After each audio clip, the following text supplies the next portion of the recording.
All right, good evening. Come on, y'all gotta sound a little excited. Good evening. We're excited today. District 3 actually has the opportunity to engagement. And so we do want to say thank you to everyone for coming. I do just want to do a couple of housekeeping or provide some housekeeping rules. Tonight, we are asking that all questions are submitted via writing just so that we can properly document it. And if you did not have an opportunity to submit questions in advance, it's okay. We have a QR code for you. And so they're located outside on the table, but we also have some inside. And so Mahogany, Tamesia will be coming around with a sheet of paper if you need it, so that you can actually submit questions. If you need to write questions for whatever reason, we do have index cards that are available as well, and that we will help make sure that there's no barriers as it relates to the questions that you guys would like to ask tonight. So without further ado, because it is right on time, we want to make sure that we maximize on our time. I do want to take the opportunity to welcome our District 3 representative, Dr. Ken Zeff, as well as our large seat 8 representative, Dr. Cynthia Briscoe-Brown. Welcome aboard. Thank you, Pierre. Ah, there you go. Thank you. Thank you. Yes, of course, of course. I do want to acknowledge our other board members here. Our chair, Erica Mitchell, Retta Baldwin is here. Oh, there she is. And Katie Howard, thank you for being here. Hello, District 3. Yeah, there it is. There it is. There's that District 3. Come on, District 3. I see you, District 3.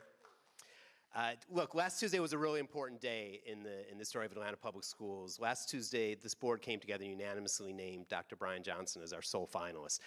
The purpose of today is to get a chance to get to know him, and we're going to hear a little bit from him. We've got some questions that we appreciate you all sending in, and we'll get a chance to, then he's going to engage in a conversation with you all because he wants to hear what's on your mind. Just a couple other logistical, hello internet, hopefully folks are out there, we see you, thanks for joining us.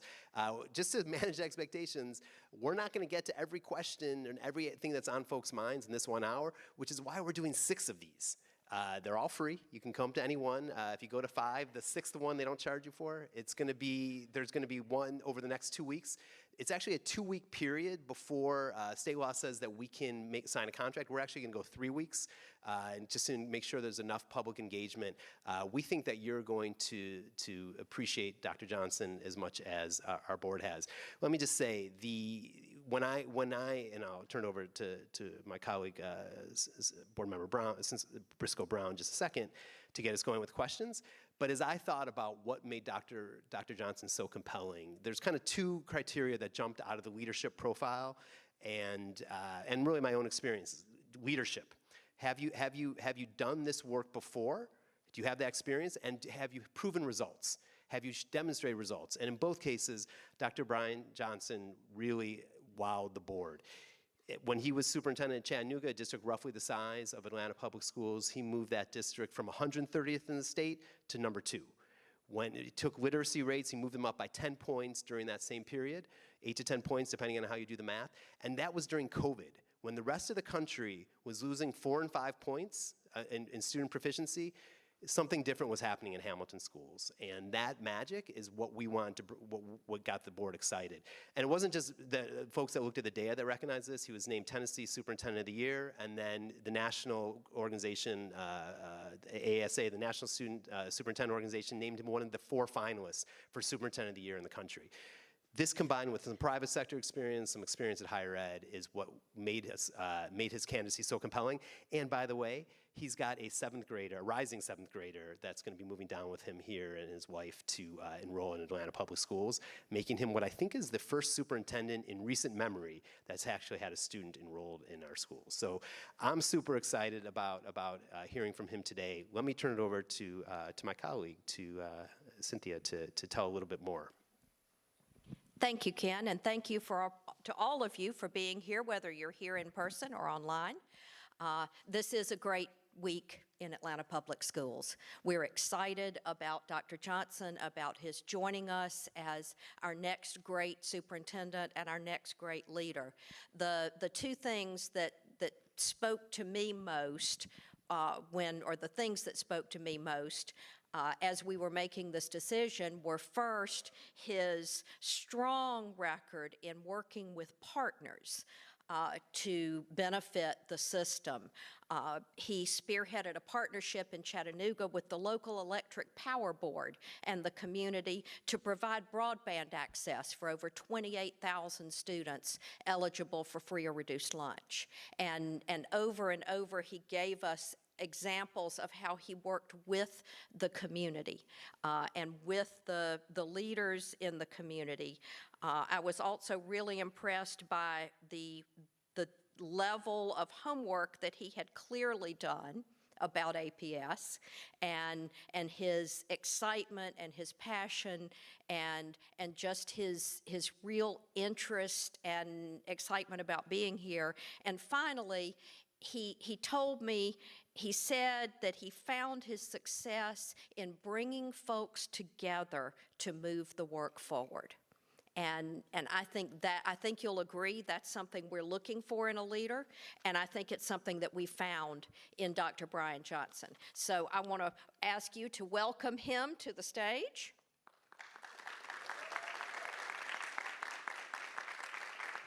I want to make sure this is on. There. Thank you. Does that work? I've got old principal voice, so cafeteria time, I'll just project it out there. All right. Well, we're just going to launch right into questions. Let's do it. And I think you'll get a sense of Dr. Johnson and of who he is and where he wants to take this district through the questions. And so the first one is, what attracted you to Atlanta Public Schools?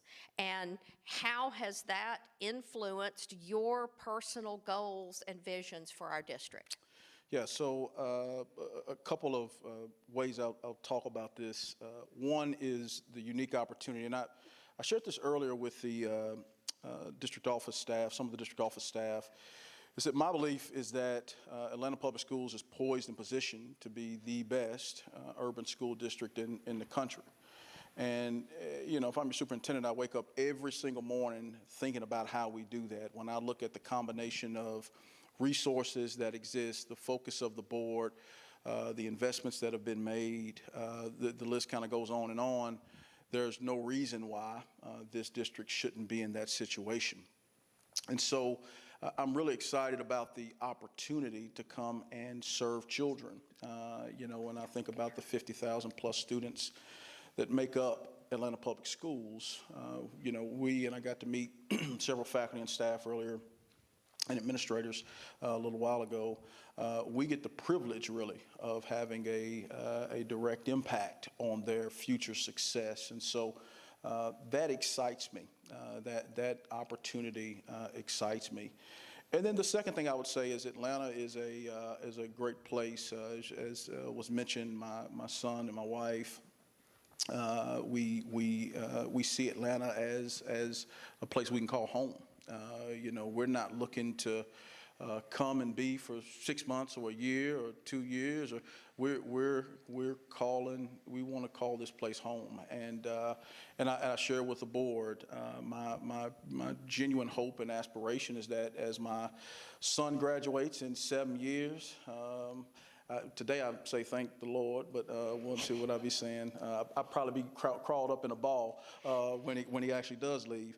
But I fully anticipate, I want to shake his hand as your superintendent, not as some onlooker that's run on the stage and is going to have to get escorted out by the officers. So that's the goal, right? We see this as a place where we can reside as a family and be, but then the work here is so critical, and there's such a unique opportunity because of so much of the work that the board has done, really across the board. Okay. One of the greatest moments of my life was getting to hand my son his diploma. So I understand how meaningful that is for both you and your son. Also want to recognize, before we go on to the next question, Board Member Ishay Collins, District 6, and Board Member Alfred Shivy Brooks, at-large Seat 7, who have also joined us tonight. Dr. Johnson, what can stakeholders expect to experience within your first 90 days in office? So I think a few things. We'll be really open and really transparent. I think a lot of the words used, but we really mean it. We'll outline a 100-day plan. We'll survey. We'll get feedback. There'll be an understanding of the activities that will go on, and I'll work in partnership with the board on what the most critical activities are over the course of that first 100 days. But there are some obvious tried and true things. So that's one, and I will tell you that the kind of primary, the core of that plan will be a lot of listening and learning and understanding, because the more you understand what the challenges are, the more informed and equipped you are to make decisions. And so we want to make the right decisions because the margin for error is thin.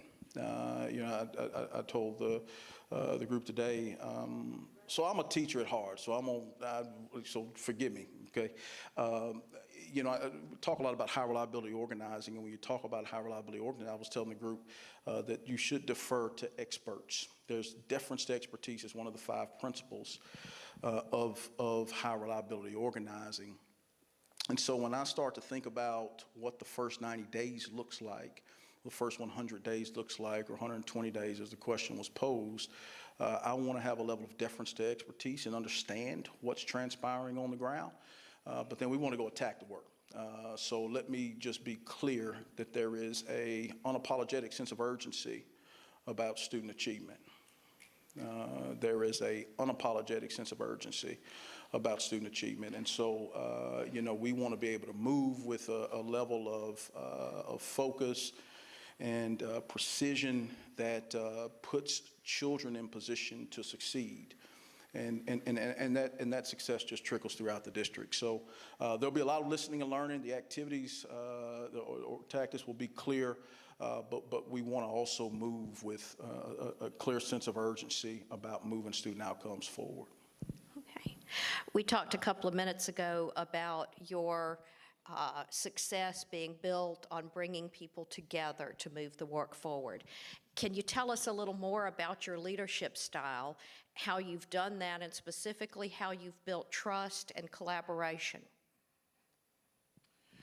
Yeah, I'm a former, I played a little bit of college football, and I'm a student athlete, and I coached, and I share this. I am a coach. I am a supporter. I'm somebody that wants to see people be really successful.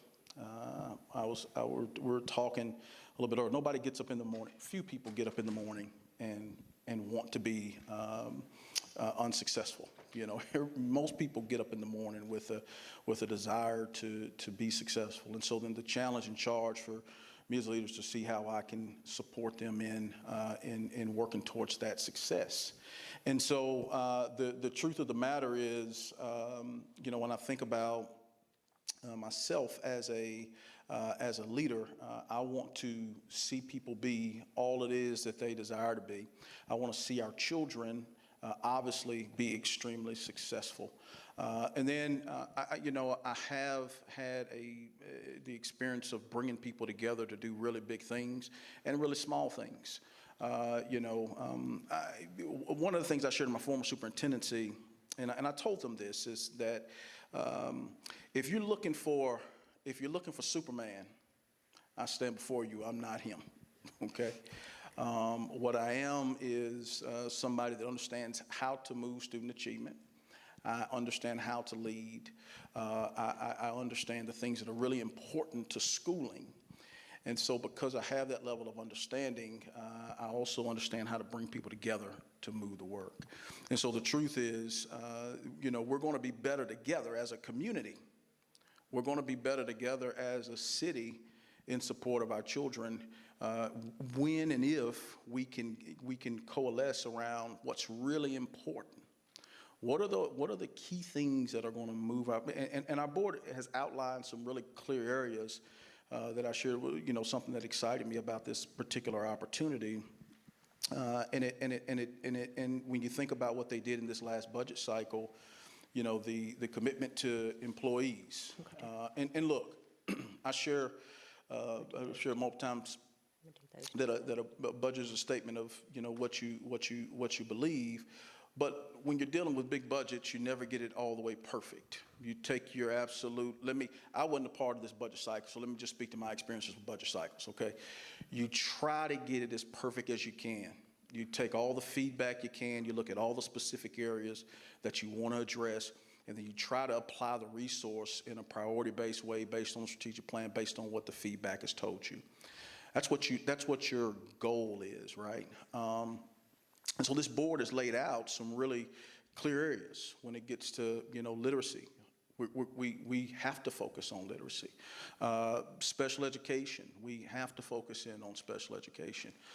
Social emotional learning, student well-being, we have to focus in on that area. Security, we have to make sure that our children are safe, right? So they have made clear what the focus is. And when I looked at the opportunity and the search firm had the conversation, I looked at, okay, is this board, right? I'm being really transparent.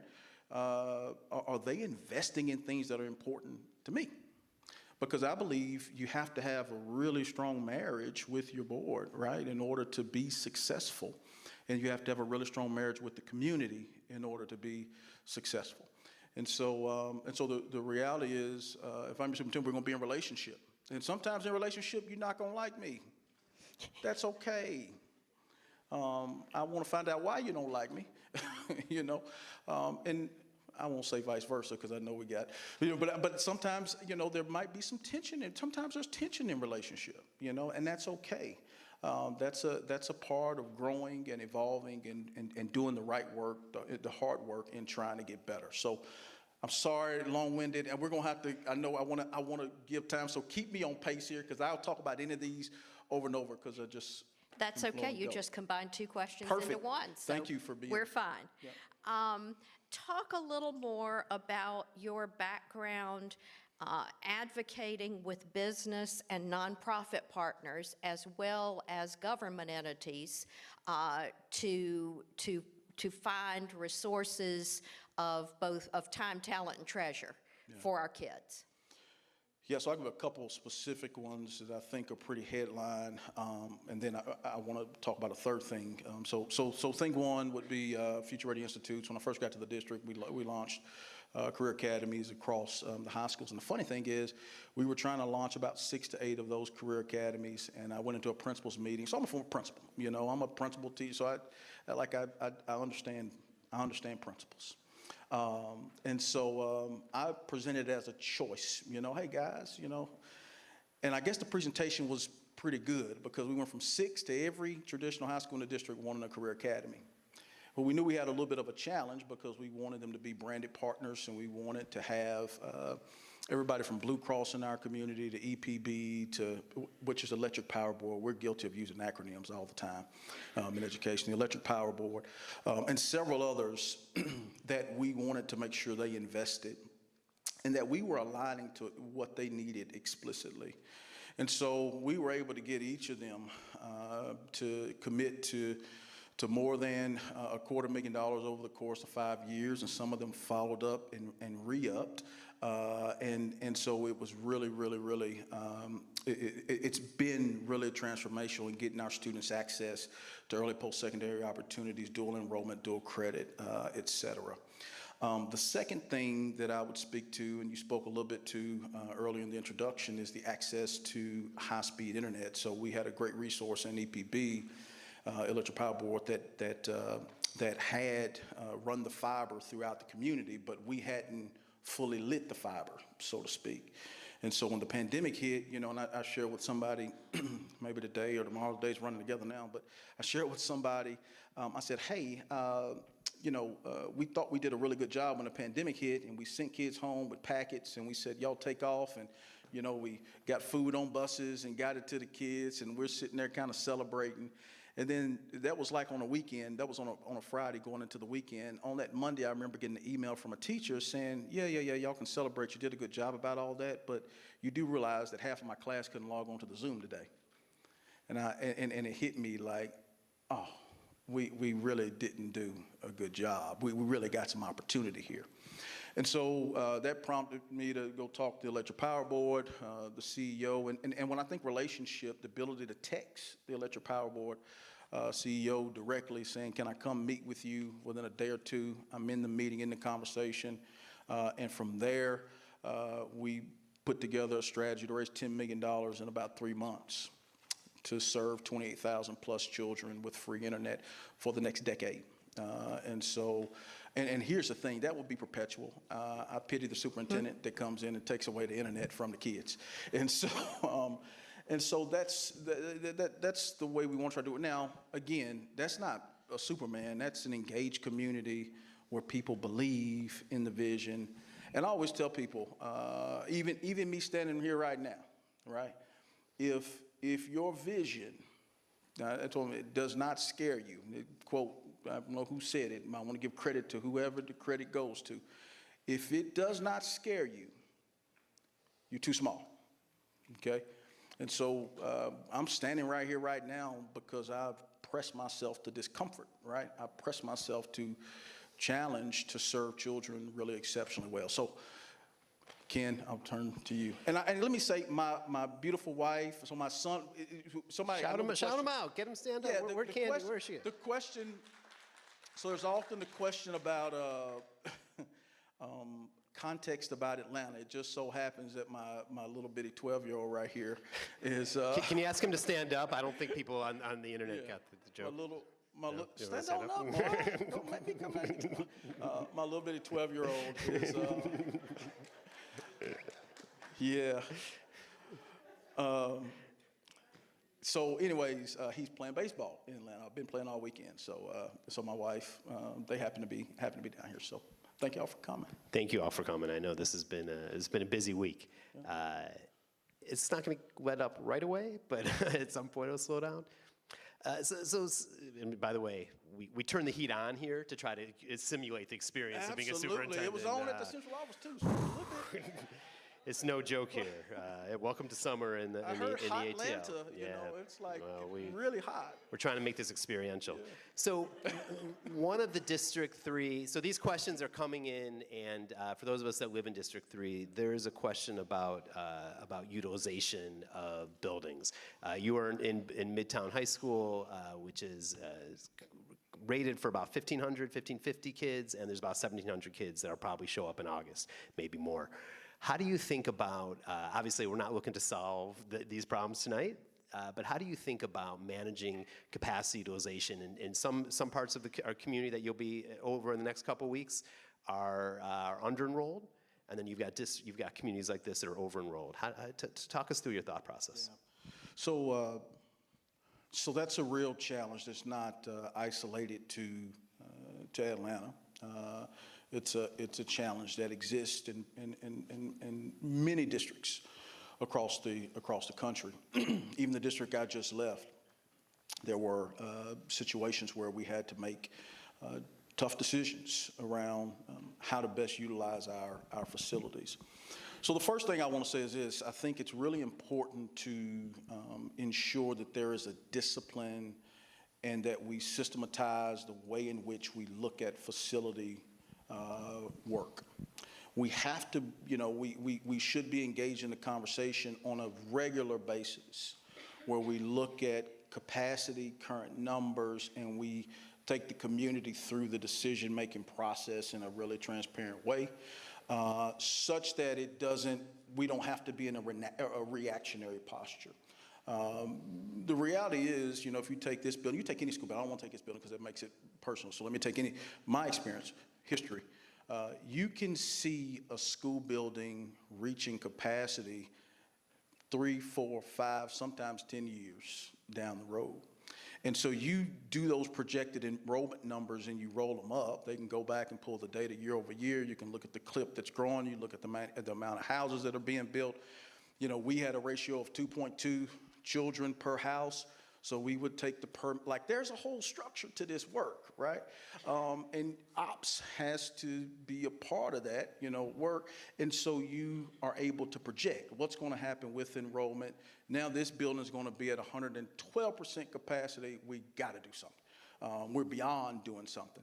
For me, in my experience, it's been somewhere between 86 and 88% was the line of demarcation where you're making a determination that you got to do something.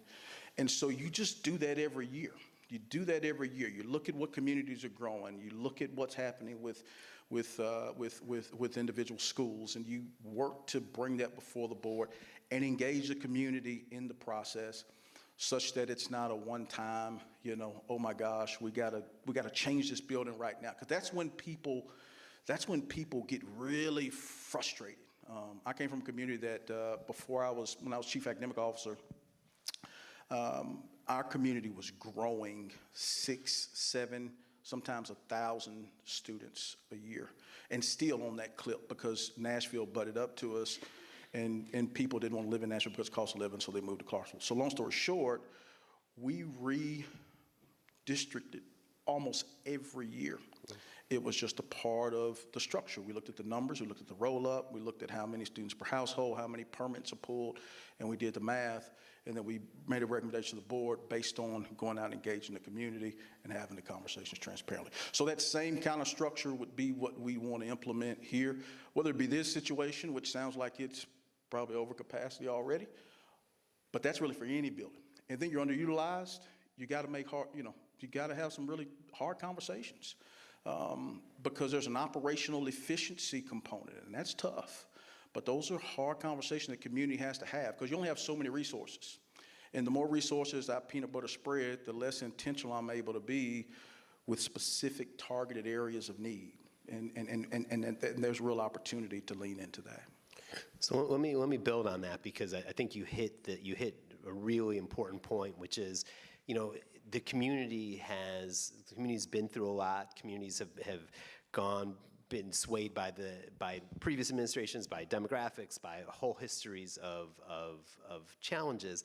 How do you get to know Atlanta? How do you get to understand the history of this community versus and all the communities that you're going to be in over the next couple of weeks? What's your thought process about how you get to understand the lived experience of Atlanta? Yeah, so I intend to do a ton of listening. I mean, right now I'm doing much more talking. I've done much more talking today. Well, I have to tell I'm an introvert. I've done much more talking today, but the intent for me is to be on the ground and to listen. I've found my success from being on the ground. I'm gonna say this, I don't have anything to do, but I believe a good shepherd smells like the sheep, and so. The truth is, the only way you know what's going on is to be present, and that's just who I've always been. So I will be present, and hopefully I can, I want to go back to the principalship. When you sit in the office as a principal, the fight happens and you're suspending folks. When you walk in the hall, my experience, when I'm in the hallways and I'm in the classrooms, they see me and they come talk to me before they get ready to go throw the punch. Sometimes they still throw the punch, but that's what the work is. And so that I've never left that mindset, even as a superintendent of schools. I want to be on the ground. When I was a chief transformation officer in the private sector, I was really blessed. I'd get on the plane, I'd fly out to Scottsdale, and I'd go visit with the tech team. I wanted to understand what was happening, and so that's how you do the work. Let's talk a little bit about special education. We've gotten a bunch of questions via the email and the QR code about meeting the needs of our exceptional learners. Talk to us about your experience. What have you found that works? What have you found that can really make sure that those kids who are walking a different journey and have parents who are on a different path that we're meeting their needs and giving them all the opportunities that they deserve? Yeah, I think the last part of your question there is what I would lean to. It's meeting their needs and giving them what they deserve. Because when you talk about special, I'm a former certified, I guess I'm not former, I'm a current certified special educator. So I'm currently. And so, the reality is everybody's situation is individual to them, and what they need is individual to them. I know the board has done some work, is doing some work in the midst of doing some work around special ed. It's an area of focus for the board. So I'm anxious to hear more about some of what you all have already begun to execute on. But the truth is, you've got to make sure that from the top all the way, to the schoolhouse individually, that you're giving students and parents not just what they need, but what they deserve. And I go back and think about running an IEP meeting so many times as I was running an IEP meeting with a parent. That parent may not have known what the options were. It was my job to offer up options. It was my job to offer up resources within the construct, right, of what I knew was right for that particular student. And so you build and instill and build upon that culture really across the district to make sure that every student gets exactly what they need in order to be successful. I appreciate that. We're continuing to this survey, and so we're going to do. I have a couple more questions. One more question. Cynthia's going to come back, and then we're going to tee up this listening session that I know you want to have. I want to talk about budget for a second. We saw some questions coming in about budget. If you ask our teachers here, there's a number that's top of mind right now. That number is 11. I see some shaking heads in the crowd. We were able to provide an 11% pay increase to our teachers, but the consequence of cutting 100 positions in the central office. How do you think about that balance between, as you said, budgets are a statement of our priorities. How do you think about balancing the needs to support our schools versus the needs of investing in our schools? So that's a good question. The budget, you never have enough. You never have as much as you want. You always want more. There's always something that you choose not to do that you wish you could have done. When I began to think about my experiences in dealing with budget, I'm a believer that you start at the school. And the thing that I'll just be really clear, because I've got such clear conviction on it in this season of my life. Like, we want to protect the school. We want to protect the schoolhouse. And what I mean by protection is we want our children to not be adversely impacted by budgetary decisions as much as humanly possible. And then we scaffold out from there. The other thing I would say is that the priorities of the board and the priorities that the community helps us with. So if I'm your superintendent, one of the things that's true, obviously there's a lot of listening that's got to go on and transitionary work. But I believe this year the strategic plan ends, 2025? And so you're coming up into, time to get into that body of work with intentionality where you get to set the priorities going forward. Well, I believe in priority-based budgeting where your priorities drive your decisions, and I've seen you all do that, and I'm excited about building upon that. But you never have as much money as you want. Okay, let's take a couple more questions, and then we'll move into the next section. All right, attendance issues, particularly since pandemic. I think districts across the nation have struggled with challenges in getting kids to come to school, and we can't help them learn if they're not in the building. What can you tell us about how you would work with local organizations and also families to improve attendance across the system? Yeah. So I think the stat is roughly 80% of a child's K-12 life is spent outside of school. And so much, it's interesting, so much responsibility is placed on schools to impact children, but you only get 20%. And so what we do in that 20% makes a huge difference.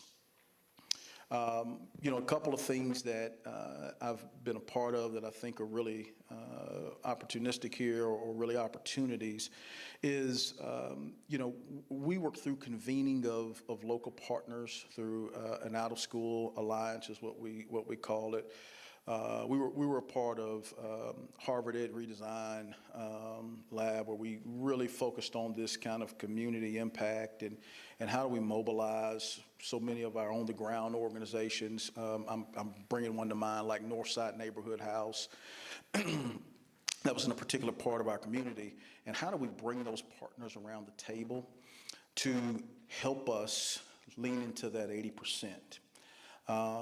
What we know about attendance is it has been on the decline since the pandemic. And I'm a believer, we've got to go out and get those students. We got to figure out how to go out and get those students, because those students need to be in school. And whatever go out and get them looks like knocking on doors, doing specific types of strategies in partnership with community members. We need our children in school, because we only get 20% of time to impact them. And so we'll work to do just that.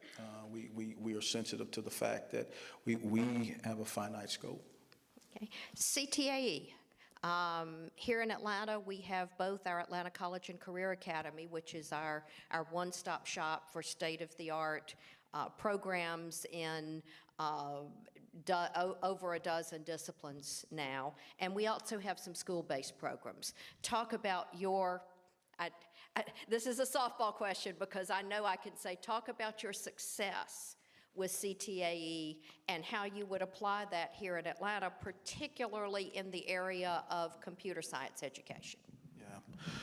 So I use particularly computer science because that's a great one. Blue Cross, we started two Future Ready Institutes that were focused on computer science. Actually ended up with 3 or 4, but the 2 I'll speak to were both sponsored by Blue Cross.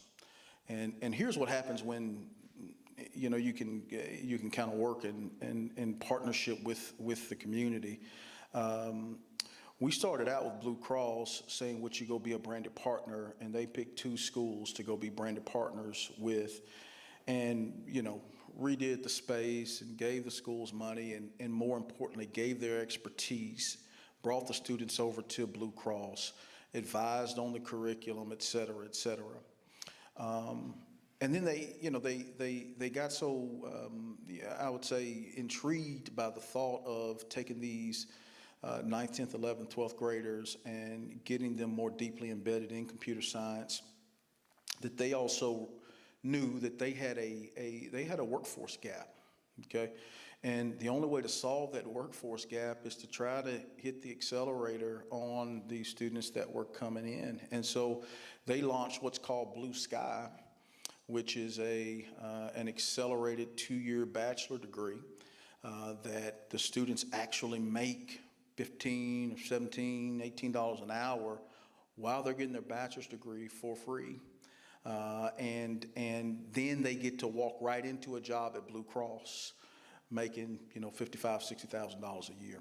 And so everything from what's happening in 9-12, what's happening at the secondary level, and even before that with exploration and access for middle schoolers, all the way up to post-secondary, we've had the opportunity to kind of see that entire continuum and to be a part of pushing that work forward. And I believe it's really, really important that students gain that kind of access. Okay. And one more question before we move into the next part. If you were a baseball player, what would your walk-up song be? And you can call a friend over here. You can call your son. I don't know if I want him. That's fair. That's fair. Man, that's like a good question. You know what? I'm going MC Hammer, Can't Touch This. Just because of not because I'm a huge MC Hammer fan, but I like the Can't Touch This. You know what I mean? Like, so I don't know how that's gonna sound coming up though. I don't know, but that's a good question. I got to think about that. That of all the questions, so y'all know I'm like openly transparent, really transparent. I saw the question for 5 minutes before I came in, so I hadn't even like had time. I hadn't had time with any of the questions, which was good. But that one I'll be thinking about on the way home. Thank you. Thank you for that. That came from one of our online participants. Yeah, that's a great So question. none of us had seen that. Yeah. But that's a good segue into the next part, which you asked for and is very important to you. So you tell us how you want this to work. Absolutely. So we're going to capture some notes here, and I just want to hear from you. I guess we can bring a mic to you. Yeah, that'd be great. But this is a great opportunity two-way. If you have a question, I want to answer it, but I also want to hear from you what you think the opportunities are, right? What does APS need to lean into?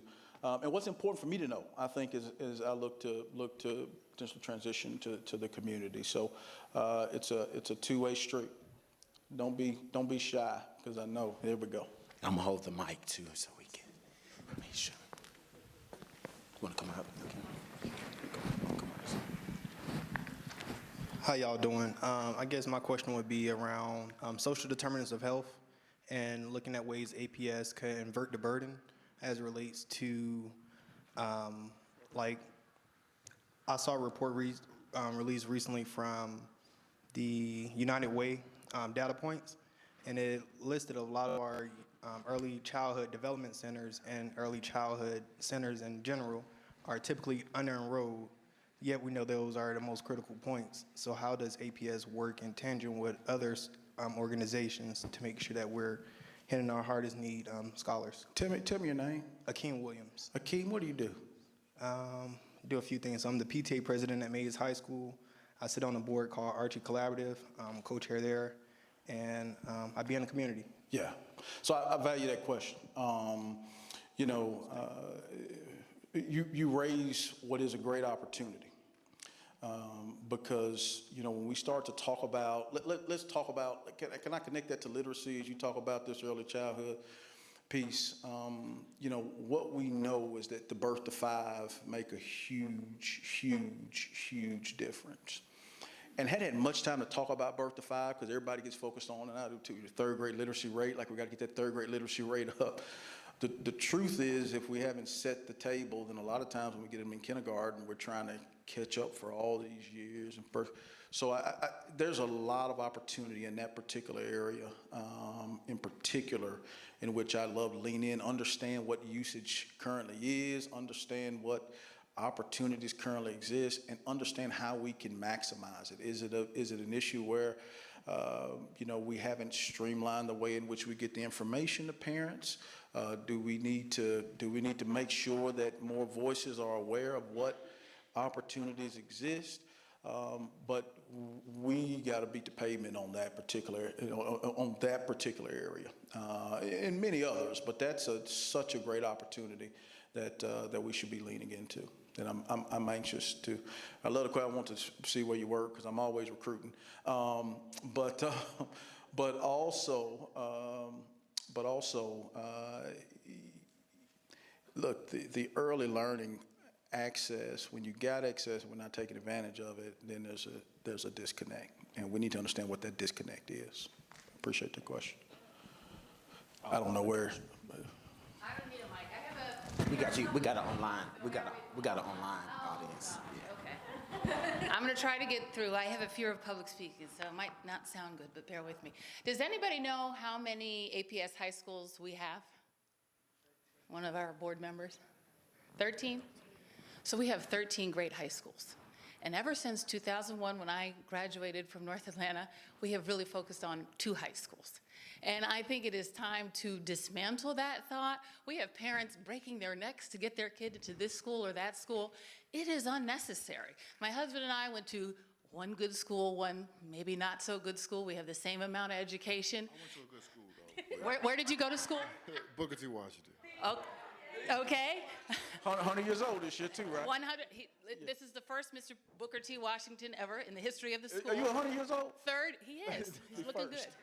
We have the same amount of education. He has no student loan debt. I don't want to talk about my student loan debt. I think if I had gone to school in the zone that I lived, I probably would be further ahead. So my answer to that is, or my suggestion is, we've got to promote all 13 of our high schools. They're producing greats. They really are like a PR campaign. Send me, I don't like the microphone, but send me out. I will talk about the good works of all of these schools, so parents are feeling comfortable sending their kid to the school that is in their zone. Thank you. Great feedback. Great feedback.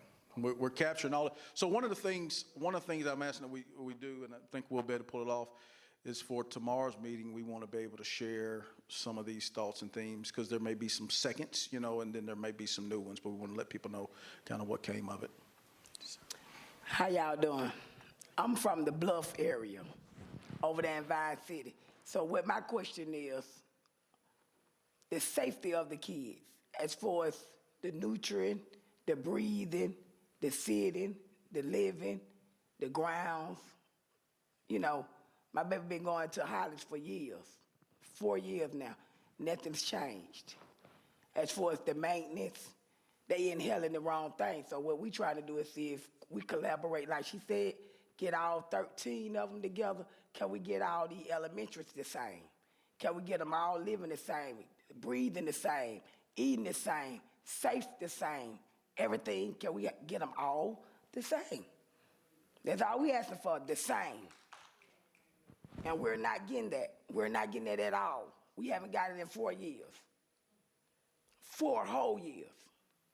And we live in the Bluff, look it up, Vine City area. That's where the most money at. That's where they investing at. But we left out. Y'all have a nice day. Thank you. Thank you. When you say you're not getting equal, can you just give me some examples of what you? Okay, I can say for example, you can go to a middle school, elementary school over here in this area. Good morning, welcome the kids in. In our neighborhood, when you get to the school building, this how they looking. Like they don't want our kids to come in the classroom, like they don't want to be bothered with our children. We can go to these schools over here, they happy to see us. They don't mind, they happy to see us. But our kind in our hood, in our school, and teaching our children. All right. So if we come like that, that's how we go. Yeah. It's good feedback. Good feedback. Other areas, and I see a hand over here and a hand up here. Come in. Go ahead. I'm going to get you first. Mine is more of a request. I think that a longtime Atlanta public school parent, a lot of the community engagement has felt performative. A lot of the communication from the board level and from the superintendent level has been really not substantive, very kind of corporate speak and not transparent. And so what we've had with Dr. Battle, which has been nice, is much more of, here's what I see that's wrong, here's what I'm going to do about it, here's a timeline, and then hold me accountable. I want to hear what you're going to do, when you're going to do it, and then I want to see you do it. And then if you're going to talk to me about it, I want to talk about those things and not about like my feelings and my dreams. You know, like I want my engagement to be substantive. And so that's what I would love to see, is a super who is super transparent, super clear in their communications, accountable, and putting out information about things that they will execute and how. Good feedback.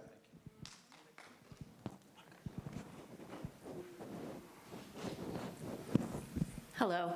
I think some of what I have to say kind of echoes a little bit of what I've heard as well from other parents, is looking at, and some of the absenteeism, is looking at the student's experience. And as a parent, what I feel like I see all the time is so much just coming down every year. Oh, here's our new initiative. Here's our next new initiative. And it's burning out teachers and students, and parents can't keep up. And sometimes I think there needs to be more focus, as we've heard over here, on what is the children's experience in the school, and making sure that activities and opportunities that we have so much of in many of the clusters, but I know for Midtown here, is accessible to everybody. So much is done before or after school that you just There's some kids who just can't participate, whether it's tutorial or activities or clubs. And I feel like that does have an impact on whether or not students want to be in the school.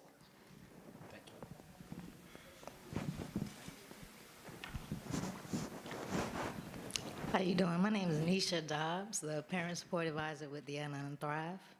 We advocate for parents and children in APS. I am also a 2000 graduate of DeThero High School, I'm sorry. But what I do is work with the parents hand in hand, find out their needs, concerns. And in this particular area, and where I stay currently, Vine City, Washington area, and throughout Atlanta, there's a lot of gentrification. And the last couple of years I've been working with McKinney-Vito parents. It's been a big, big problem. Yeah. Now the burden has been broader. It's been broader now. Now they're requiring more documents, even though it's one apartment complex that's not giving leases. My apartment complexes is not signing leases.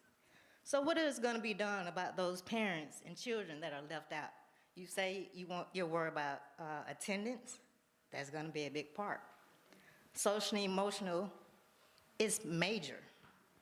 Kids are going through a lot. And in this area, no one seems to care because we don't get those same resources. We don't even get offered resources.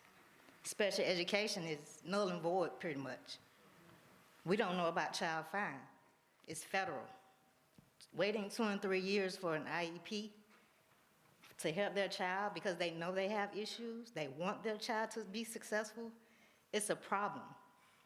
And it's not necessarily on the school level. And I want to know what is going to be done about that, and are you going to visit each area? Because each area is different. The needs are different. And someone needs to come out and see this instead of just hearing about it. We're out here every day. Come see me. You know what I'm saying? I have no problem. Thank you. So you gave me about 10 things in that. And I ain't going to try to answer all 10 of them. But here's what I'm going to tell you, and it is just what's been the truth of me. So Hamilton County, where I serve as a county consolidated school district, was about 576 square miles, urban, suburban, rural, all three combined. We had a small rural contingency, mostly urban and suburban. So from a demographic construct, right, like the makeup of the district, there were good similarities with Atlanta. We had 10 municipalities in Hamilton County. And so I remember, like my naivete, when I first got there, I asked the assistant, I was like, hey, I want to set up a meeting with the mayors. And I knew there was a city mayor and a county mayor, and I'd heard about another mayor in an area called Cedar Mountain. So I knew there were 3 mayors. She came back and she was like, you do realize there's 10 mayors. And I was like, well, set them up. I just need a little more time to kind of figure that out. But what I learned really quickly, which I'm sure is true for Atlanta and true for every single area, is that every community and every part within the community is different. And so my commitment is to learn that. My commitment is to lean in. I know there are great groups that are on the ground. Some of y'all, I've been here about 3 times. Some of y'all, I've seen 3 times. So I know you're engaged, right? And if you care that much, we care that much that you care that much. And so it's a reciprocal, you know what I mean, relationship where we want to understand what the challenges are. Now, you can't give me all 10 of those and give me 30 days, right? I ain't gonna lie to you. But what are we doing with McKinney-Vento? I want to understand what our opportunities are there. Why are we not offering IEP services in the way we should be at certain, play? I don't know. I want to understand what you're seeing from your lens on the ground, and then see how we can work to address those things. And that's just a commitment I'll continue to have in this service. Yeah. All right, Jay. All right, my name is John Davis, and I'm the operations manager with Atlanta Thrive. Nisha's one of our workers. We got our program director here, our executive director there, and we help engage the parents in the community to help them navigate through the system. We have about 5,000 parents in our organization, and we average about 1,000 each year. And so my comment is, I want to first thank you for doing this and not just having a meeting where they say they have questions for you, and we haven't really seen the questions. They're kind of vetted out and that stuff, but saying you want to have some engagement with the community where we can actually say something to you, because this is good. This is a good first start to show that you want to do active community engagement.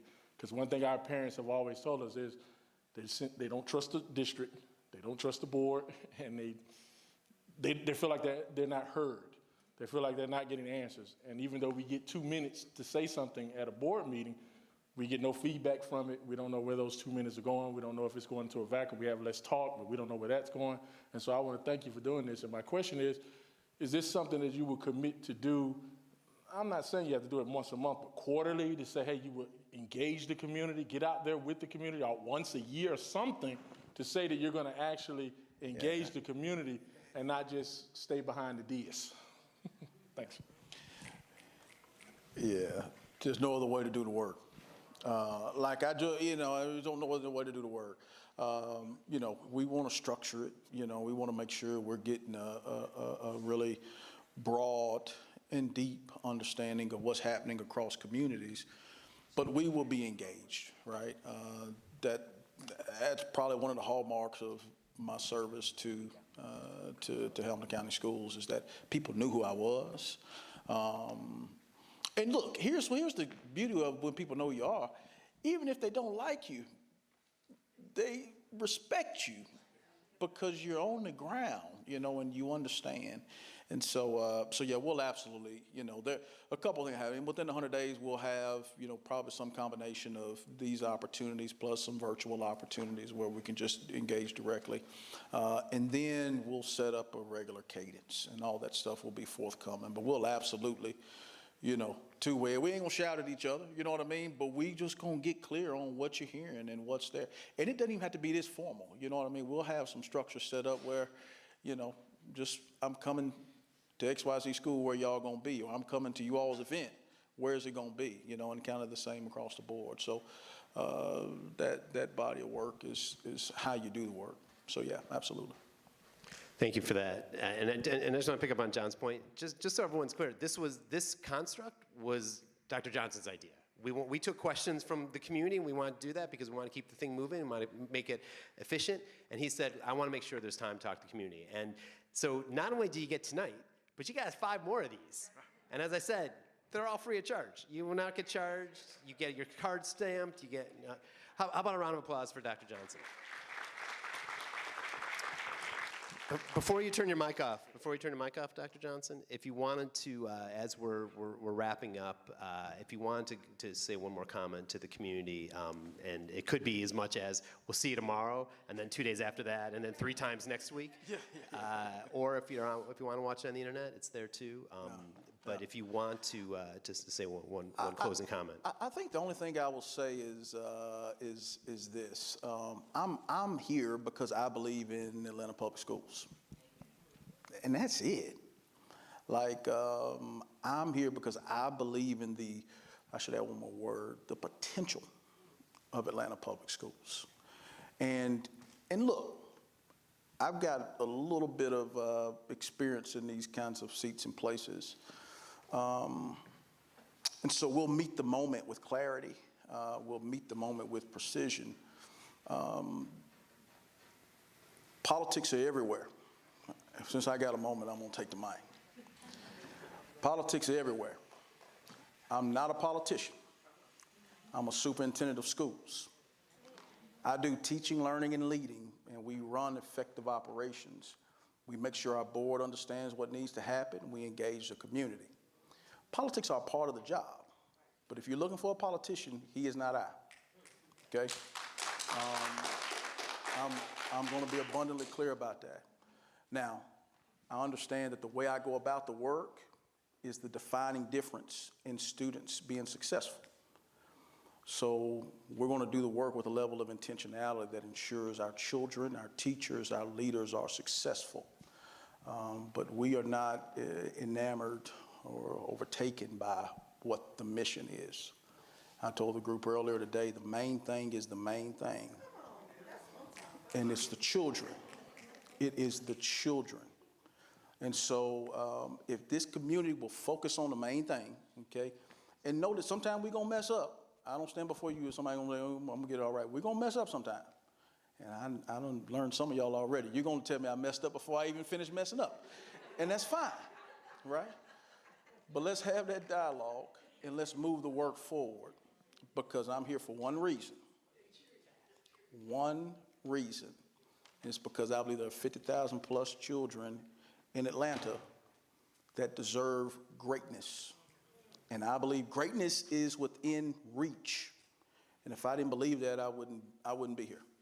I was very clear with the board about that. I was very clear about I'm not running from anything.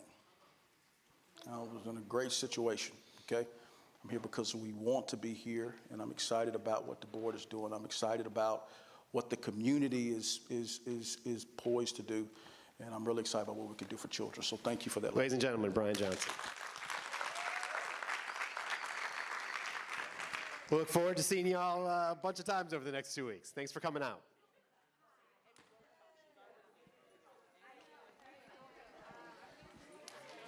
Tell them we would stick around. We said they were going to have to stick around.